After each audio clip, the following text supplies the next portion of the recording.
Tregua, Toque de queda. toque de queda, una tregua, dejamos ahorita de pelear, pero ya mañana lunes comenzamos otra vez con las batallas de todos los días, como en el béisbol, ¿no? Los que les gusta el béisbol, es como llegar a la base, estás tocando base el domingo, llegas a la base y ya tranquiliza todo, te llegas en safe.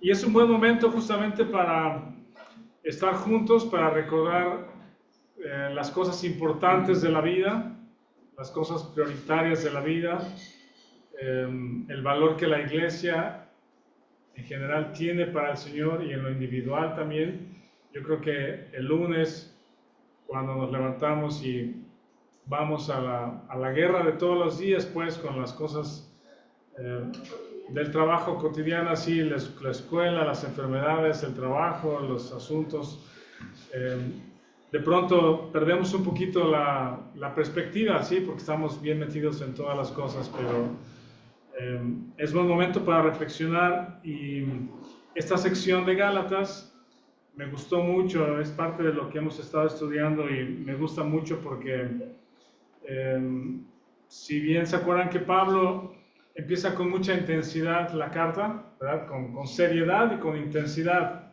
está tratando un asunto verdaderamente importante, no es un asunto trivial o personal, es un asunto que afecta a la vida de las personas, de los individuos, es un asunto que hace mella y que golpea la vida de los individuos, la vida de la iglesia y de los individuos. Y Pablo, si recordamos, hacemos una lista de las palabras que a veces no encontramos en otros libros, es: estoy maravillado que tan pronto se hayan apartado.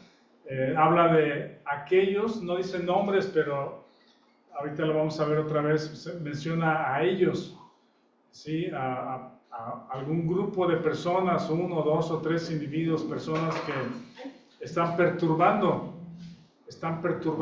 y están pervirtiendo el Evangelio, están pervirtiendo la verdad del Evangelio. Incluso llega al grado de decir: aquellas personas que prediquen, si nosotros mismos o alguien más de nuestro equipo o alguien más que ustedes conocen que viene con nosotros les habla de otro evangelio, no es que haya otro, pero sean bajo maldición de Dios, ¿verdad? Esa es la seriedad del asunto.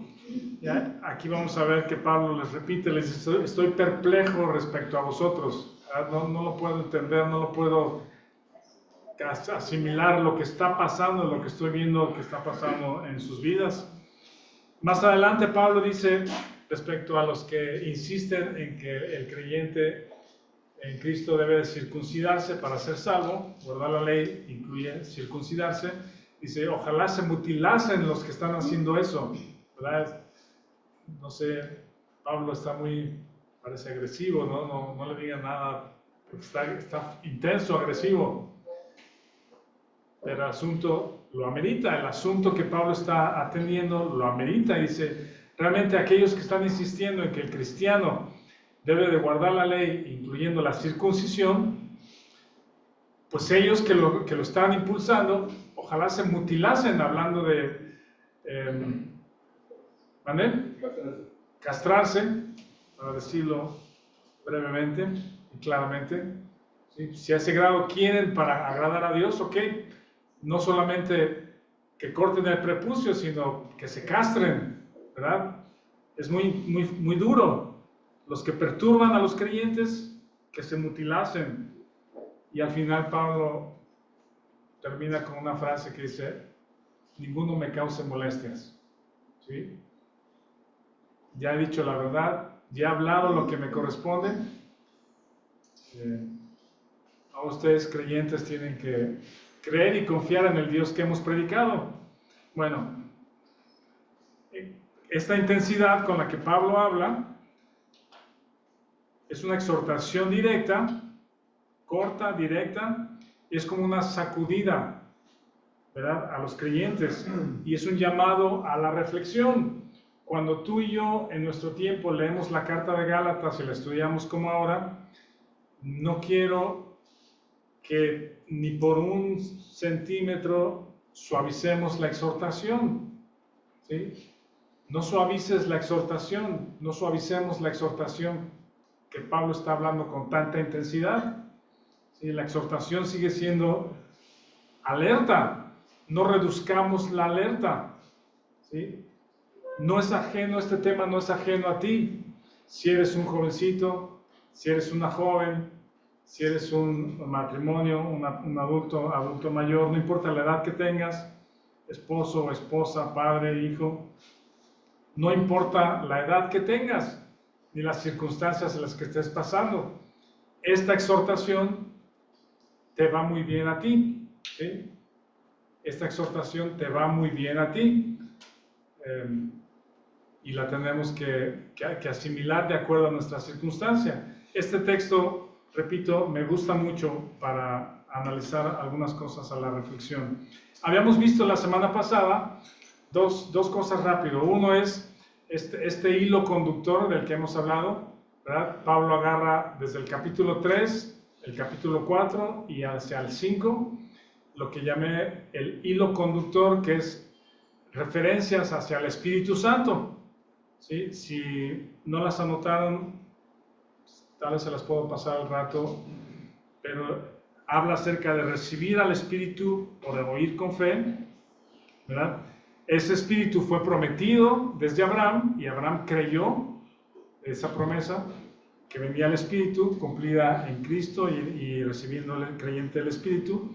Fuimos bautizados, somos uno en Cristo gracias al Espíritu, ¿verdad? No solamente a la causa, que sí une a las personas. Una causa, decíamos, puede unir y convocar a las personas, ya sea una causa por el planeta, salvar al planeta, los delfines, la vaquita marina, la contaminación. Una causa une a las personas, ¿sí? Esta unidad de la que habla Pablo, de que somos uno en Cristo, no solamente es la causa del Evangelio, que sí podría llamar a algunos a la causa, sino la unidad de la iglesia se da debido a la presencia del Espíritu, el mismo Espíritu, ¿verdad? Que habitó en Pablo, que habitó en los creyentes, es el mismo Espíritu que habita en ti, ¿sí? Tú eres la habitación de su Espíritu, de ese Espíritu, y eso nos hace un cuerpo.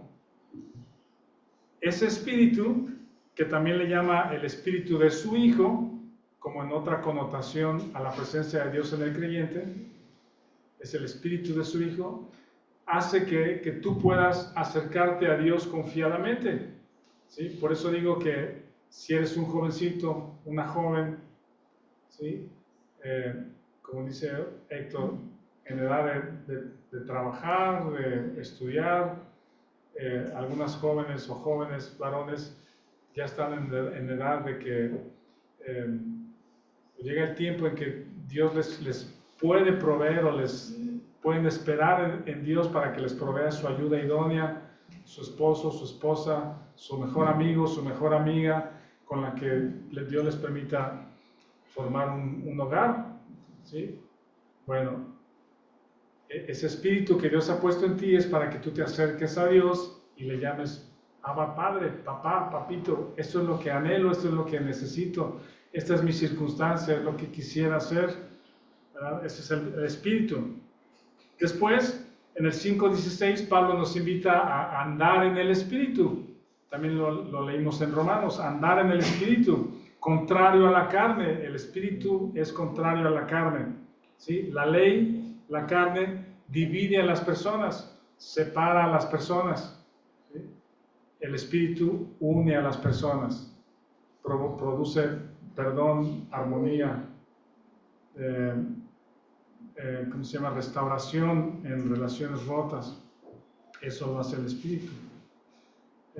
Luego en el 5:22 habla acerca del fruto del espíritu como un proceso natural. Esa foto que les mandé el lunes es una foto real que tomé ahí en el guayabo que está ahí cerca de la casa, ¿verdad? El proceso natural de que un árbol que está bien enraizado, alimentado de los elementos correctos, ¿verdad? El árbol da su fruto, sin ningún esfuerzo, es natural, es un proceso natural. Ese es el fruto del espíritu. La semilla muere y comienza el principio de la vida que brota de la muerte. En el 5:25 Pablo nos invita, nos llama a vivir en el Espíritu, a restaurar a otros, en el 6:1, y hablando acerca de la vida eterna. Esto se lo paso al rato.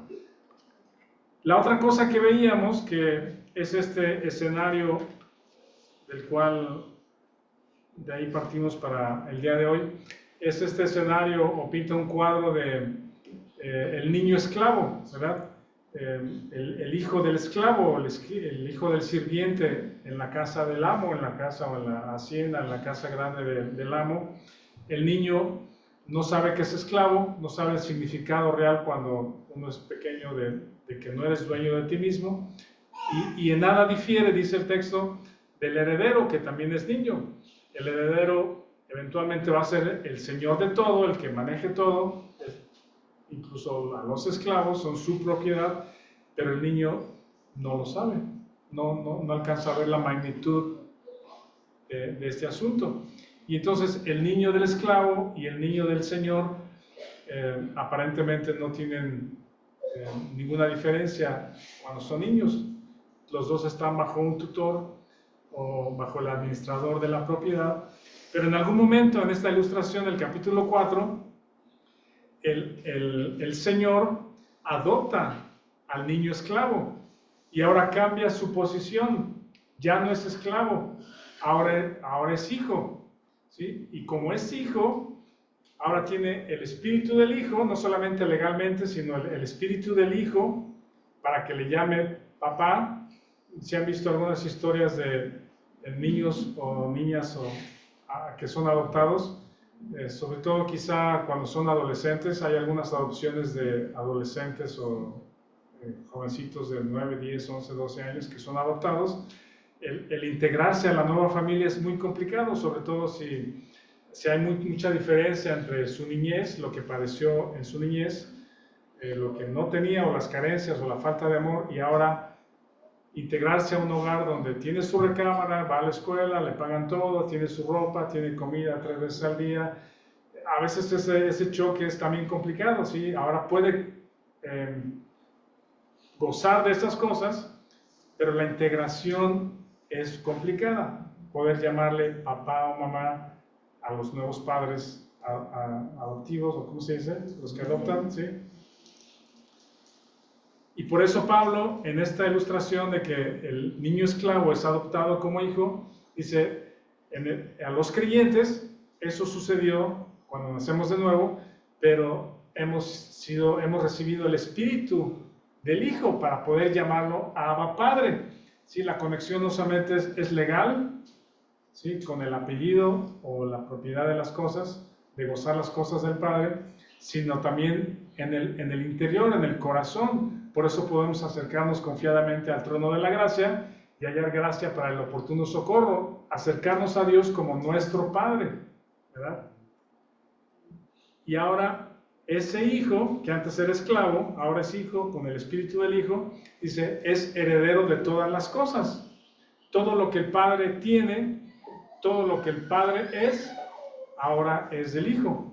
Ese es el cuadro del creyente, ¿verdad? Y Pablo le está explicando a los que quieren agradar a Dios por la ley o quieren regresar a la ley, les dice, oigan, en otro tiempo era esto, ¿cómo quieren regresar a la vida de esclavos? Vamos a leerlo en el capítulo 4.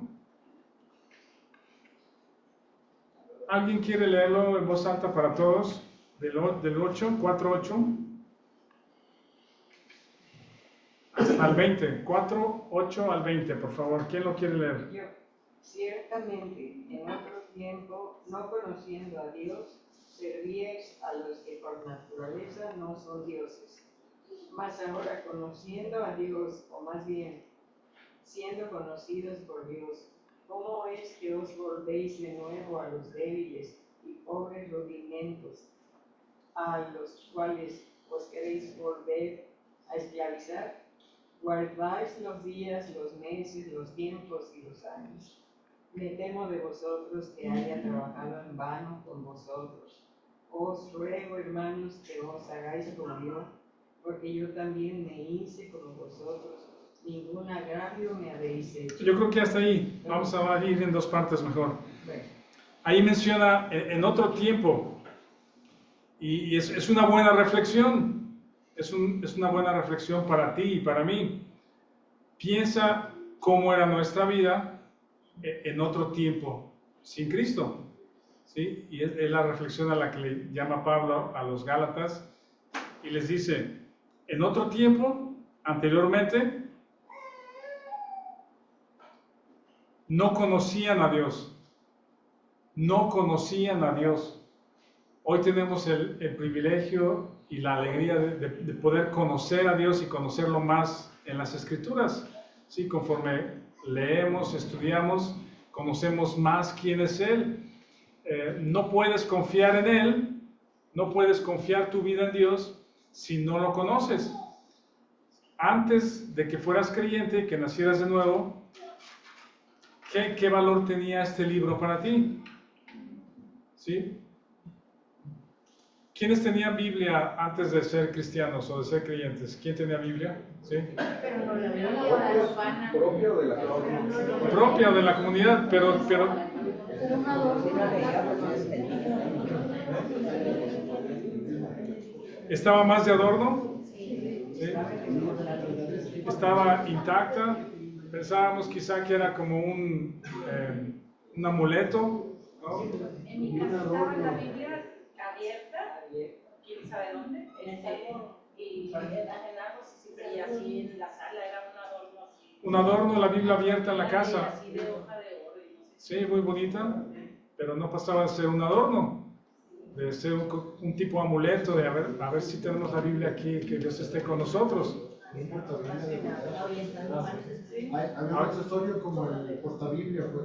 Sí, abierta. Una trilla especial para tenerla, como hicieron, abierta. Sí, pero En algún lugar con un dibujito, con una decoración. sabemos ahora que teníamos una Biblia, pero que no conocíamos al Dios de la Biblia. Lo que conocíamos de Dios era lo que anda por ahí rondando, de lo que Dios dice o lo que algunos dicen que dice, que más bien son como frases o como... ¿Amé? Cosas sueltas y cosas que Dios no dijo, que Julio nos dice que era Sofonías, ¿o quién era? Suponías 3:16 y ese tipo de cosas. Y eso pensábamos que era Dios, ¿verdad? Pero cuando empezamos a leer y el Espíritu Santo, entonces conocemos a Dios. Y Pablo dice, no conocías a Dios, servías a otros dioses con D minúscula, que no son por naturaleza dioses, son hechos dioses por los hombres. Llámale como quieras al Dios al cual servías. ¿A qué estaba dedicada tu vida? ¿Sí? A lo cual creías que tu vida valía la pena dedicarla. Puede ser a ti mismo, a tu propio ego. La Biblia dice que en los últimos tiempos habrá hombres amadores de sí mismos, ¿verdad? Yo soy mi Dios, no necesito a nadie más. Puede ser el trabajo, el dinero, la vanidad, las cosas, cualquier cosa que ocupe o del cual esperemos lo que solamente Dios puede darnos, ese es o era nuestro Dios. Servíamos a esos dioses, nuestra vida estaba dedicada, entregada a esos dioses que nos daban satisfacción o llenura temporal. Y luego dice Pablo, ¿cómo es que se quieren volver a los pobres y débiles y pobres rudimentos a los cuales os queréis volver a esclavizar? ¿Sí? No es posible que una persona que ya ha conocido al Dios verdadero en la Biblia y que ha confiado en ese Dios, que nos queramos regresar, ¿sí? A vivir como si no lo conociéramos, a buscar satisfacción en las cosas que teníamos satisfacción antes de conocerlo. Pablo dice, estoy perplejo, no es posible, no es posible. Aquellas cosas que ustedes buscaban para obtener la bendición de Dios o la vida eterna o una vida abundante, ¿sí? Son débiles y pobres. Esta primera palabra, débiles, está relacionado con algo enfermo, algo sin fuerza. ¿Sí? Cualquier cosa que el ser humano quiera hacer para ganar la bendición de Dios es algo sin fuerza. No tiene fuerza en ti, está como algo enfermo. Y luego la otra palabra, pobres, es lo mismo, es la palabra mendigo, que no tienen nada que ofrecer. ¿Sí? Débiles y pobres, rudimentos, que son principios religiosos, elementos o principios religiosos con los cuales buscábamos acercarnos a Dios, obtener algo de Dios. Dice, ¿cómo se quiere regresar a esa clase de vida? En esa clase de vida, dice, éramos esclavos, y le hace una referencia a este tipo de esclavitud que tenían los judíos, de guardar días, meses, tiempos, años, ¿sí? Las fiestas, los momentos, todas las, ¿cómo se llama?, especificaciones de la vida en el tabernáculo, etc. ¿Sí? Dios decía a los judíos en el Antiguo Testamento, estoy harto de sus sacrificios, misericordia quiero. Los sacrificios ya no tienen ninguna esencia, no cambia su corazón. ¿Sí? Las oraciones son solamente un ritual. El tener la palabra de Dios en los hogares era solamente un pequeño librito ahí, como una Biblia abierta, ¿no? ¿Han visto los judíos que en la entrada de su casa tienen la Torá? ¿Sí? Para que bendiga ese hogar, pero no confiaban en el Dios del cual creían o el que decían creer. Y Pablo hace una declaración muy extraña, no la entiendo, que es en el versículo 11. ¿Alguien lo quiere leer? Si alguien me quiere explicar. 4:11, perdón. Me temo de vosotros que haya trabajado en vano con vosotros. ¿Qué les parece esa frase? ¿No es como de, ¿Bien? Es como de frustración, ¿no? Sí. No puedes escribir eso.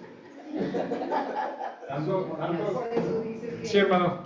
Como diciendo, perdí mi tiempo con ustedes. Perdí mi tiempo, tanto esfuerzo, tanto trabajo o sea, el tema de los recursos, de los viajes, del tiempo, de estar con los creyentes. Por eso les digo que esta reflexión no la tomemos, no la reduzcamos, la exhortación, ¿sí? La alerta. Imagínense que esa palabra de Pablo fue dirigida a nosotros, a ti y a mí. ¿Sí? Que Pablo se parara aquí un día y dijera, ¿saben qué? Me temo de vosotros, palabra fiel, que haya trabajado en vano con nosotros, que las cartas que les escribí o que preservaron, que haya trabajado en vano. No estoy seguro en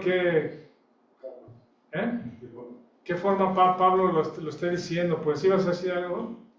No, era relación con lo mismo, o sea, tanto que les he dedicado y nomás no nos queda el 20. Sí, algo similar, pero parece como que es una frase, no sé si lo hubiera escrito mal, sin intención, ¿verdad? Que se le pasó, ya han visto eso de que no, mejor le borro porque no es demasiado, ¿sí? Pablo lo hubiera borrado, si no, cámbiale, ¿sí? Diles, ojalá cambien pronto, quítale eso y ponle,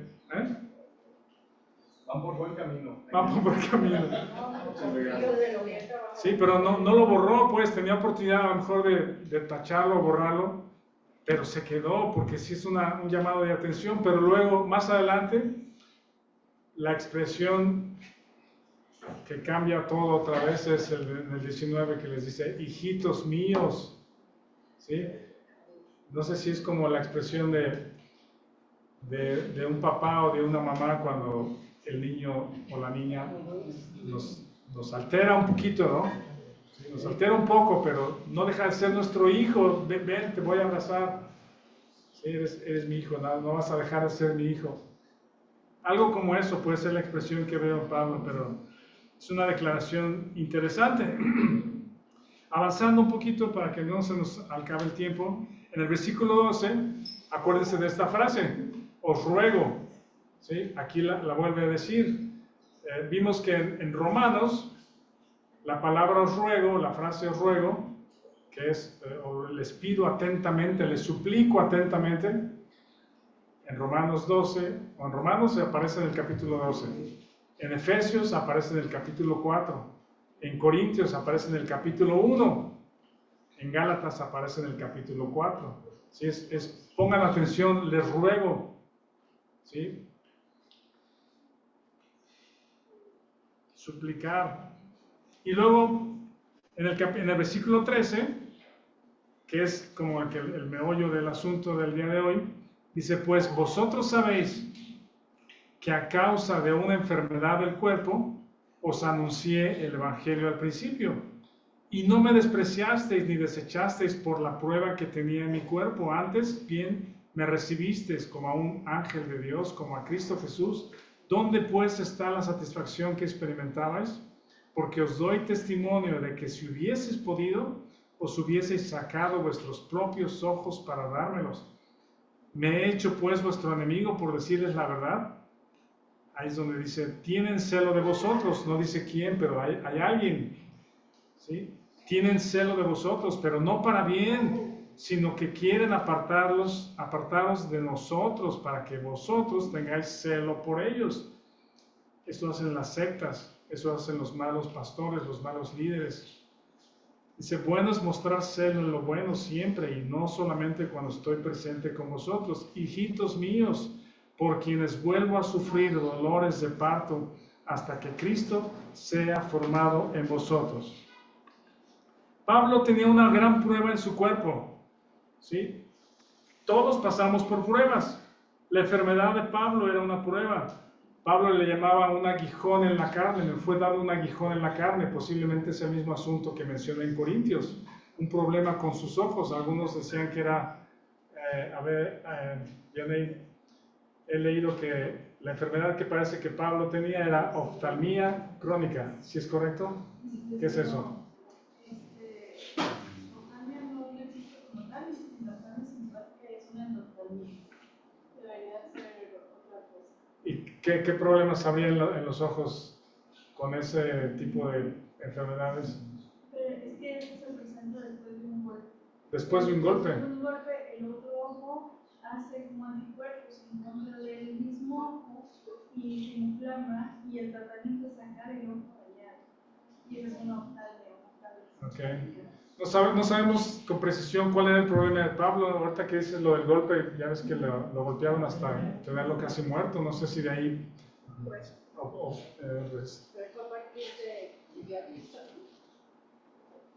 no sé, posiblemente sí. Cayendo dos camas. Puede ser desde que cayó cuando el Señor Jesús se le presentó, que estuvo ciego un tiempo. No sé si a partir de ahí su vista fue dañada, no sabemos. Si piensas, por ejemplo, en la selección de las mejores personas con el perfil más elevado para hacer viajes, no sé, al espacio y cosas como esas, pues uno de los aspectos importantes es el aspecto físico, ¿verdad? Que esté al 100 en la vista, un 20-20 le llama, ¿no? Físicamente, su corazón, su presión, que no tenga ninguna enfermedad, etc. El aspecto mental, la capacidad de trabajar en equipo, liderazgo, su capacidad, etc., ¿no? Pero una cuestión es el aspecto físico, ¿sí? Piensen por un momento que si Pablo será enviado para hacer misiones y para llevar el evangelio a los gentiles, quieres a una persona que esté al 100 físicamente, ¿verdad? Bueno, eso yo hubiera votado a favor de una persona que estuviera al 100 físicamente. Pero Pablo dice, la Biblia dice que Pablo tiene una presencia física débil, ¿sí? La presencia es débil, ¿sí?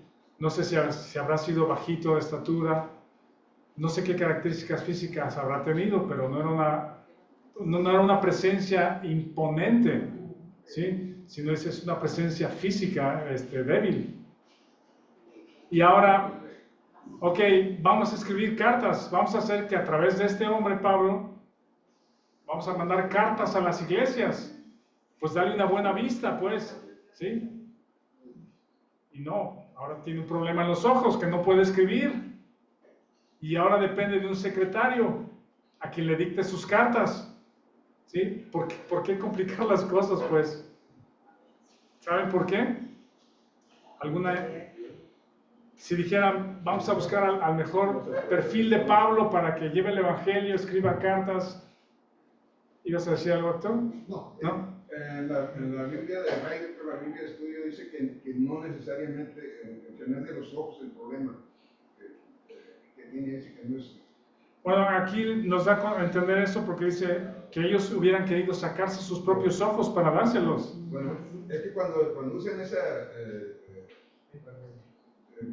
cuestión literaria, es decir, que está dispuesto a dar todo. Eso sí, en otro capítulo, en otro libro dice, miren cuán grandes letras las escribo de mi propia mano, ¿sí? Que eran letras que no escribió el secretario, sino él con su, yo sé si creo que era algo que le pasó a Pablo cuando se cayó, fue el destello. Posiblemente el destello o la golpiza que le dieron.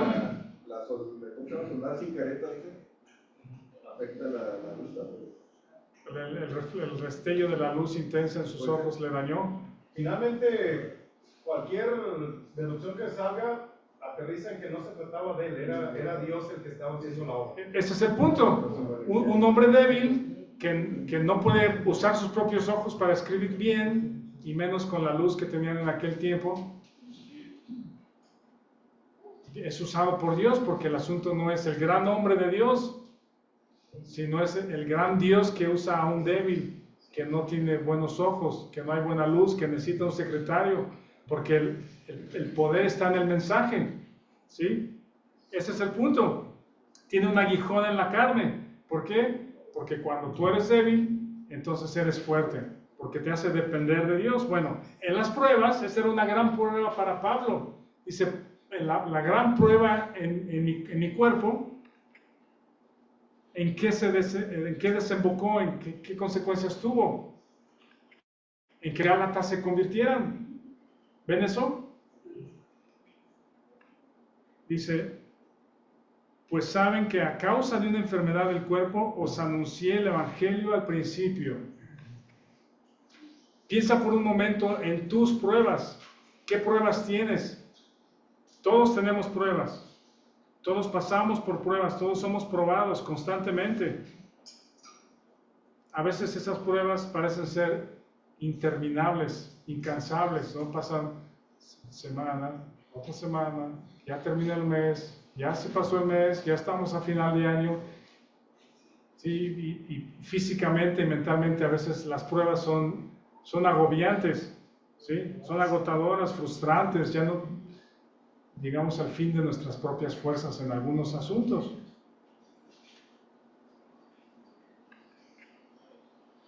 Pues las pruebas son el camino, y digo el camino, no es un camino, sino es el método que Dios tiene, es su mejor herramienta para madurarnos, ¿sí?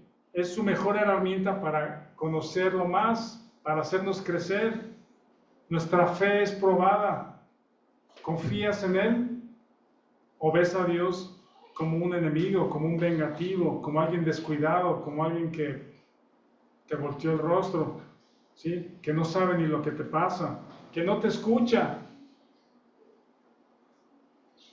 ¿O lo ves en medio de las pruebas incansables e interminables como tu Dios, Abba Padre, el dueño de la hacienda, que sus recursos son tus recursos, que su vida es tu vida? Parece que no te oye. Espera en Él. No te desesperes. ¿Estás pasando por una prueba difícil? No te caigas. Me gustaría verte a los ojos. Mis lentes son un poquito borrosos, pero me gustaría verte a los ojos a cada uno y decirte, no te caigas, no te desesperes, no dudes. No te rindas, levántate. Bueno, si te rindes, ríndete a su voluntad, a lo que Él tiene en su momento. Recuerda lo que Dios ya ha hecho contigo, de dónde nos sacó, a dónde nos ha traído. No te desesperes. Dios no tiene prisa, Dios no tiene apuro con el tiempo. ¿Sí? Nosotros sí, pero Él no tiene ningún apuro. Él trabaja a su propio ritmo, a su propio tiempo. Él sabe lo que hace. ¿Sí? Vamos a buscar el Salmo 66. Y cualquiera que sea la prueba que estés pasando o las pruebas, a veces nos llueve las pruebas como a Job, a ninguno en el extremo de Job, pero por un lado y por otro y por otro y por otro, que nos preguntamos en dónde está Dios. En el Salmo 66, vean esto.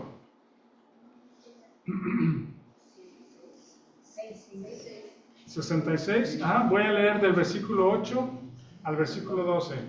Vamos a leerlo todos juntos, del 8 al 12. ¿Ya lo tienen? Sí. Dice, bendecid pueblos a nuestro Dios y haced oír la voz de su alabanza. Él es quien preservó la vida a nuestra alma y no permitió que nuestros pies resbalasen. Porque nos probaste, oh Dios, tú nos probaste, Dios, nos ensayaste como se afina la plata, nos metiste en la red, pusiste sobre nuestros lomos pesada carga, hiciste cabalgar hombres sobre nuestra cabeza, pasamos por el fuego y por el agua y nos sacaste a abundancia. Aquí tengo en este Salmo 66 anotadas dos fechas, 2018 y luego 2020. Tal vez tú tienes tu propia historia de en qué momento, en qué años, en qué periodos sentiste o viste, es que tú nos probaste, Dios, y se pusiste sobre nosotros pesada carga. ¿Sí?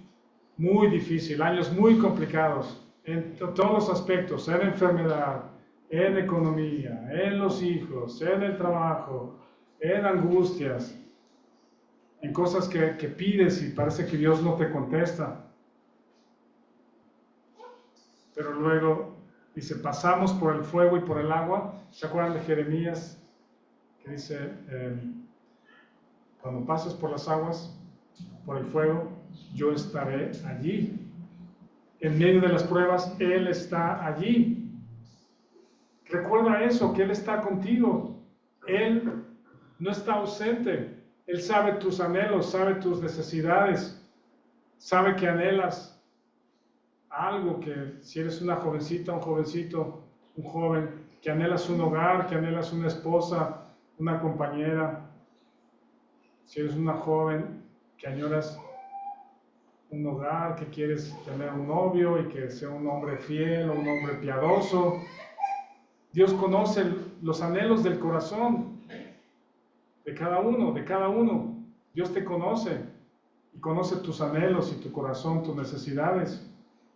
Y Él diseña las pruebas, los periodos difíciles para probarnos. Y no es un Dios malo, pues, no es un Dios que está buscando dónde molestarnos, sino es Abba Padre, ¿sí? Que nos pasa por pruebas para acercarnos a Él.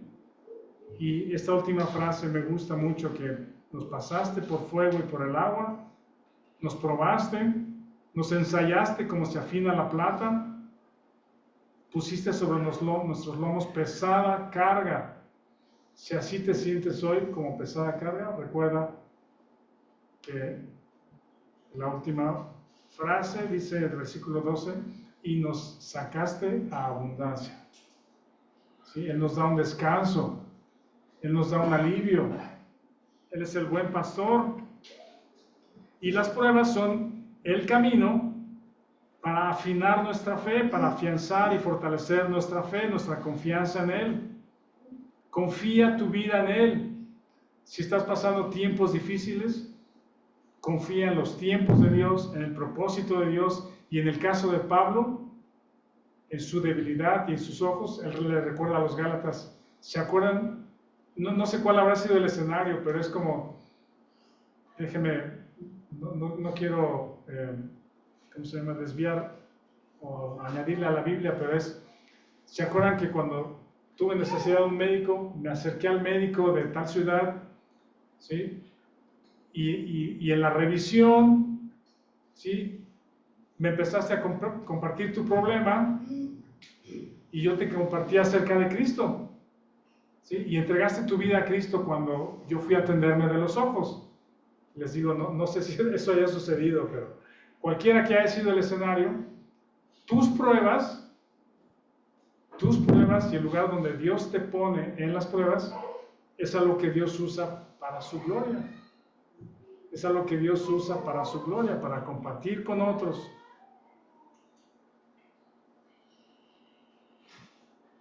Para llevar el Evangelio, para alcanzar a los perdidos. No te desesperes. Gracias puedes dar a Dios en las pruebas, porque su ojo está sobre ti. Él ha planeado cuidadosamente esta etapa o estos periodos de tu vida. No lo entiendo, Dios, dile si quieres, pero confío y espero en ti. Parece que esta situación es injusta, ¿sí? Me han tratado mal. Es injusto, creo que no debería de ser así, pero no me amargo por eso. Perdono al que me ofende, confío en ti y espero en ti. ¿Se acuerdan de Gedeón? Ya voy como al final. Gedeón, ¿saben en qué situación él estaba trabajando? ¿En qué situación él estaba, ¿cómo se llama? Así trabajando, sacando los granos de trigo, ¿se acuerdan? ¿Qué pasaba en la sociedad? Los amanecitas llegaban y cuando perdían, Sí. Y cuando ganaban, pues venían contentos y arrasaban con todo. Sí. Era una situación donde los israelitas, también como reprensión de parte de Dios, todas las cosas que ellos generaban en la tierra de su trabajo, los amalecitas y otros venían y se los robaban, le robaban su fruto, ¿sí? Piensa por un momento, cuando te depositan tu quincena, ¿no? O cuando te cae el pago de tu cliente, no sé qué, ¿sí? Que alguien entre a tu cuenta y ese dinero desaparezca. ¿Qué pasa en tu corazón? Uf, ese dinero ya lo tenía pagado, ya lo tenía destinado, pues ya lo debía. Así estaban los israelitas, que todo lo que trabajaban venían y se lo robaban, o se lo llevaban. Pero Gedeón seguía trabajando. Yo digo, ¿qué había en la cabeza de Gedeón? De que a pesar de que sabía que en 2 horas o 3, no sé, el día siguiente iban a venir a robarse su trigo, él estaba trabajando, seguía trabajando y ocultaba y trataba de ser diligente. Y Dios lo ve, Dios lo conoce y ve en su corazón y dice, eres esforzado y valiente. Esforzado y valiente. Si algo nos toca hacer, podríamos resumirlo en 2 o 3 cosas. Cuando estás en pruebas, número 1, bendice a Dios, dale gracias a Dios, porque Él ha diseñado ese periodo para nuestra vida. Gracias Dios por esto que estoy pasando, que no lo entiendo, que es injusto, pero gracias porque tú has tenido cuidado de mí y has diseñado esto para mí. Sí, bueno, esa es la 2. Número 1, da gracias. Número 2, sabe que tu papá, Dios, Abba Padre, ha diseñado ese tiempo para ti. Y número 3, esfuérzate y sé valiente en ese tiempo. Y número 4, sabe que Él nos saca abundancia eventualmente. En algún momento, cuando ya estamos cansados o al borde del límite, el límite dice el oportuno socorro. ¿Sí? Él nos saca abundancia, somos afinados como plata. Y cuando termina la prueba, ¿sí?, conoces más a Dios. Sí, Vic. Está los principios de verdades espirituales para nosotros, ¿no? Como ¿El de Gedeón? Sí. no, Okay. La abundancia. La abundancia, sí. Sí, sí, no necesariamente va a ser más dinero, más bienes, sí, pero sí como un cuadro físico del Antiguo Testamento y Pablo hablando en el Nuevo Testamento, es justamente la vida de Cristo en nosotros. Es el versículo 19 y con ese termino: hijitos, por quienes vuelva a sufrir dolores de parto hasta que Cristo sea formado en vosotros. Yo vería eso como la abundancia en el creyente. Claro que Dios nos provee, Dios es justo, Dios es bueno, nada nos falta. Si algo tenemos que aprender, aprendamos y tomemos acción. Si nada podemos hacer, espera en Él. Santiago dice: tened por sumo gozo cuando os halléis en diversas pruebas. Héctor hablaba de la paciencia, Santiago también habla de la paciencia. Pablo, acerca del fruto del Espíritu, es paciencia. Solamente he visto a Mirna en 2 ocasiones, bueno, 3 ocasiones, con un dolor extremo, así extremo. Cuando nacieron los 3, de hecho cuando nació Renato, Mirna decía: ya no quiero más hijos, ya no quiero pasar por eso. Y Dios permitió que Natanael viniera también, aguantando los dolores de parto. Ustedes que son mamás y tuvieron dolores de parto y parto natural, la cesárea también es complicada, pero que tiene sus beneficios. A lo mejor no critico la cesárea, pero los dolores de parto son intensos.